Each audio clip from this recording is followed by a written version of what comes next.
Hi, I'm Peggy Farron. And I'm Joe Fitzpatrick with Understand Photography. We're going to talk about the new Speedlite that Canon is coming out with April 18th, 2018. What's the model number, Joe? Do you remember? Let me make sure I have it right. It's a 470EX-AI Speedlite. 470. 470EX-AI Speedlite. And AI stands for Artificial Intelligence? And that's exactly what you have with this. It's actually freaky to watch this thing work. It's the first Speedlite of any kind that I think has this feature. It's an automatic bounce control.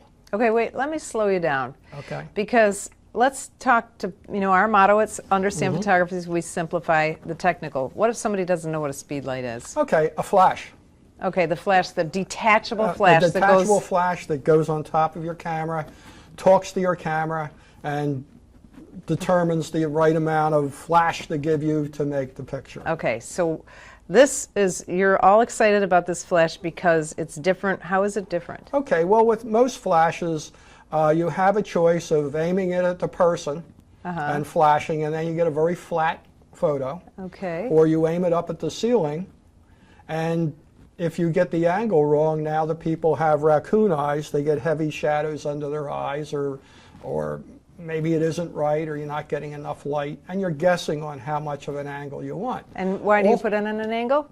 You put it in an angle so it bounces off the ceiling and the light comes down to the person. It goes up to the ceiling, hits the ceiling, comes down at the same angle, reverse of it, just like a pool ball hitting a cushion and going back down.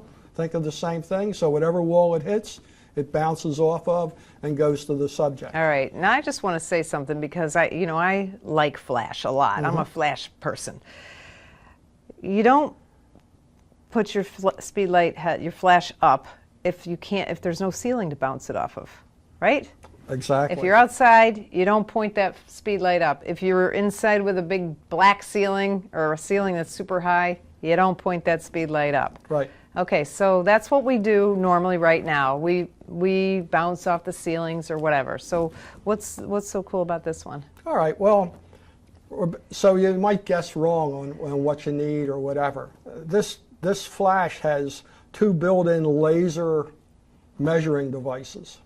One that measures the distance between the flash and the ceiling, and another that measures the distance between the flash and the subject.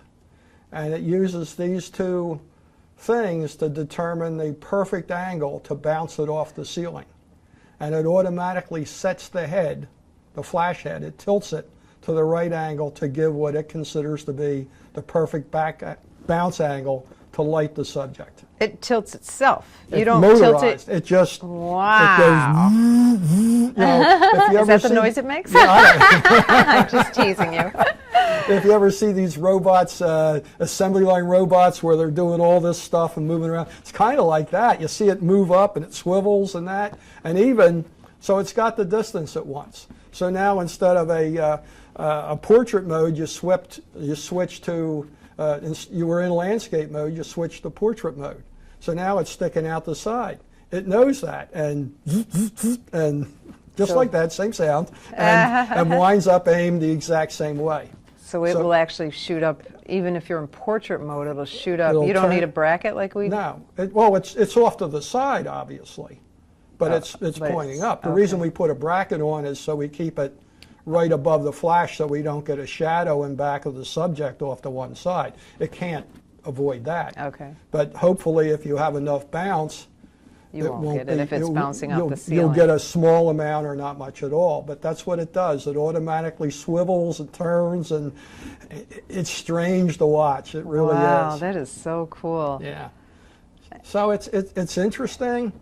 It also has a semi-automatic mode, and in that you would set the angle. Now the angle's infinite. It isn't like the old flashes where you had click stops to set it. You set it wherever you want. Okay. So you would set it yourself. And now it knows that and remembers that position. So again, if you switch from landscape to portrait, it will automatically swivel and tilt to be at the same angle. If you're in the same spot. Yeah. I mean, if you move around, and the lighting changes, Right. it's going to It's sense gonna that have to too. but it's going to Okay. sense that it needs to adjust itself because it's aware of whether the flash is off to the side or Okay. over top. So it's aware of that somehow and knows when it's been tilted. And it it's has to make a measuring correction.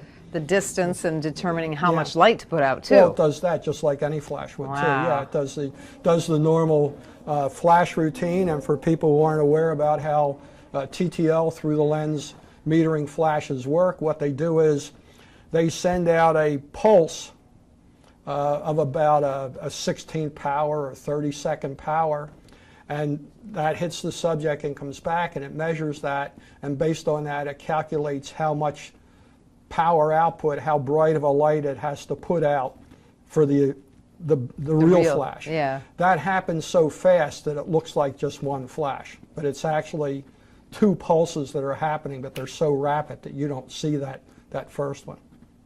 That's cool. Yeah, it's really cool. Now I thought it was odd though, it doesn't, apparently it's only optical slave, like the earlier flashes. It doesn't use Canon's new radio transmit feature. And I guess it really wouldn't work well as an off-camera flash because it would be weird. You know, you could use it that way, but I think you'd be losing the feature set, you know. Well, and it's not really geared towards a more it's geared toward an amateur or a beginner photographer, because a professional should know where to angle their light, it's right? geared to somebody who is tired of the pop-up flash on their camera. It's not strong enough. It's not strong enough. Would be the main reason. It's too close to the lens, so you get red eye from it. With a longer lens, you also wind up getting a shadow on the bottom of the image. Yeah. So it gets away from all that because it's higher, it's far more powerful, and it's going to give you the perfect bounce flash every time. You don't have to worry about it. That's so pretty cool. It's a nice thing. If you put a diffuser on, will it still be able to? No, because it's going to block the lasers. You're not going to be able to put a diffuser on this. That's a little bit of a drawback. You could probably put one of those Stoffen things on that isn't any wider than the lens. Yeah, but they don't really. They don't do much. I don't think they do anything at all except cut the light down coming out. Yeah. But any kind of diffuser like the Gary Fongs you and I use, or something like that, or any kind of a small softbox is going to block these two lasers. Now you can still use it as a regular flash. Okay. In addition to the full auto and semi-auto. Now there we're talking this bounce feature, we're not talking the TTL.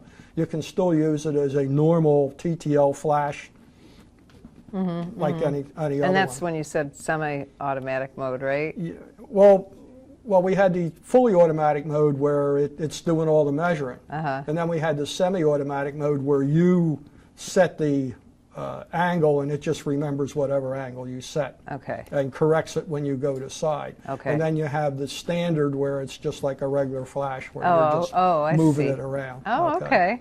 That's pretty cool. I think it's pretty cool. Now, is it a strong flash? Well, it's the same as our other 470 series. 470s. Okay. I don't remember what the guide number. The 470 replaced the 430s and what have you. So it's one step down from their 600s. And that's roughly, depending on who measures it, somewhere between a stop and 2/3 of a stop of brightness difference between the 600s and the 470 series. Okay. Okay. So, it's about the same as the 470 series. Yeah, it's the same tube in there, I guess. Especially for somebody just starting out or whatever. If you're going from a pop-up flash, that's a nice amount of flash. I've used 430s a lot. If I don't want to carry a big heavy flash around, I'll take my 430s. Or I'll use them as a supplement flash. Maybe I'll have that on the camera and something else off of it. They work just fine. There's nothing wrong with them. Like I say, they're a stop less power, but they're a lot less weight to drag around. They're smaller, their batteries last longer, so they're not bad at all. So I think that's pretty cool. Anything else about this flash? I don't think so. Let me just double check. I made some notes, obviously. No, price-wise, again, I checked with Gary at Hunt's, and it's running about $400 on pre-orders. They come out April 18th, and that compares the regular 470 is about $250, so it's about $150 premium over the same flash without all the swiveling, turning around gizmos. But I think it's a nice thing for a person who wants to get into bounce flash and really doesn't want to have to go through the trial and error of it. That's cool. Yeah. That's neat. And read the numbers again for us. Canon. It's a Canon 470EX-AI. So it's 470, just like the other one, but it has AI after it. It's AI. Where the other ones are, where the other one is, the current other one is a 470EX3 III-RT.